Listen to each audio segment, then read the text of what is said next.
Welcome. This is the 9th tutorial on orthographic and isometric principles. In this presentation, we attempt to demonstrate the transition from orthographic to isometric. On your screen, you will see the highlight or hatching of your front view in the orthographic views, as well as on the surface of your isometric drawing in the middle, and the exploded view of the front view on our far left. We also highlight, or as we call it hatch the top view of our orthographic top view, the surface top view of the isometric drawing in the middle, as well as the exploded top view of our model on the far left.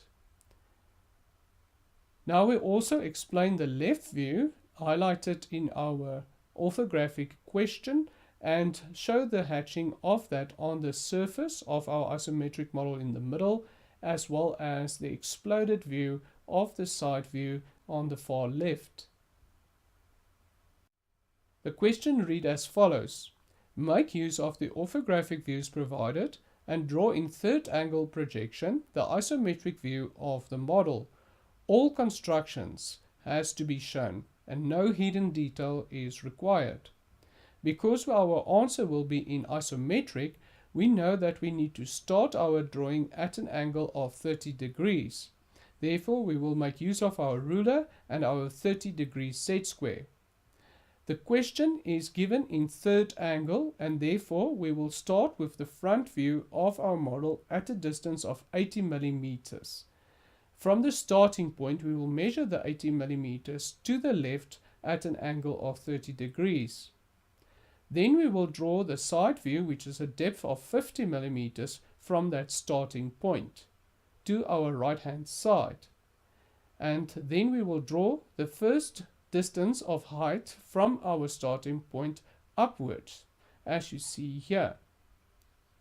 Then we will fill in the rest of our vertical lines with the heights in comparison to what the question says.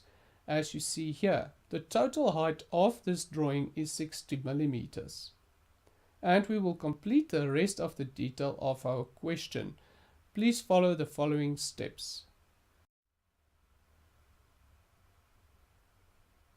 As you will see, we draw in light guidelines or projection lines at the angle of 30 degrees so that our corners of the top view always line up.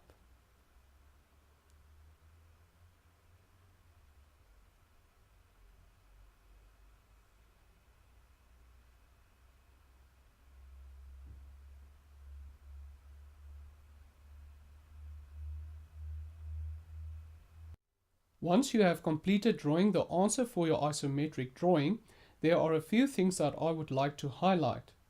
Firstly, it's important to remember that all angles of an isometric drawing has to be drawn at an angle of 30 degrees. If you look at the answer, you will see that all angles to the right and left of the model has been drawn at an angle of 30 degrees. You need to make sure that your rulers are lined up properly with the edges of the paper so that your angles do in fact have accurate measurements. It's also important to make use of guidelines or projection lines that will help you with the planning and layout of your answer. Look at the question's heights and distances and carry that over onto the first three heights and lengths and breadths that you have drawn. This will help you when you need to add detail to your answer. Congratulations! You have successfully completed the tutorial.